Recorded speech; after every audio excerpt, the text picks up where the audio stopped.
Hello and welcome to the Kenneth Vercammen Law Office Legal Podcast, looking at recent laws in New Jersey. And this year, we're really looking at changes in wills, estate planning, and probate. And in particular, the major thing is that the federal government has raised the amount that someone can leave without any federal, state, and gift tax to $5,340,000. So for people with bigger estates, they think we don't have to pay any taxes, but in New Jersey that's not true because New Jersey estates start at $675,000. However, if someone is married, there's ways that they can work with their attorney to split the estate, set up some trusts, and therefore substantially decrease the amount of taxes. But it's a call to action where you need to do things ahead of time. Number two, federal government, federal, state, and gift tax amount you can leave without any type of tax is $14,000. However, there is no amount you can gift for the purpose of Medicaid, which is important to do any type of Medicaid planning a minimum of 5 years before someone goes into a home. Three, the law was changed in New Jersey some years ago to permit what's called a self-proving will.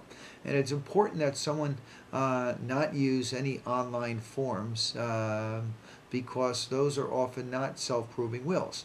If you have a self-proving will prepared by an attorney, the family does not have to locate witnesses. However, if it's not done that way, then the family will have to pay and locate witnesses, some of which may have died. Four, there was a new probate law a few years ago that non-formal writings could be challenged, and there'd be an attempt to introduce them as a will, such as a Christmas card saying I'm going to leave something to someone. Therefore, I tell people it's important that rather than having things floating around, make sure your will is done correctly by an attorney. And we're going to put more things on our website, njlaws.com, and our probate website to help people. Number five, recent cases dealing with undue influence can make a will be rejected by the court.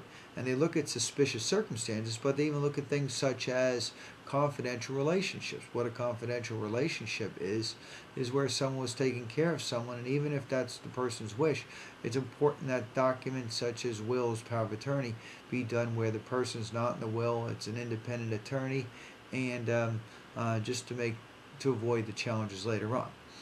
Six, New Jersey inheritance tax. Well, the law was changed some years ago.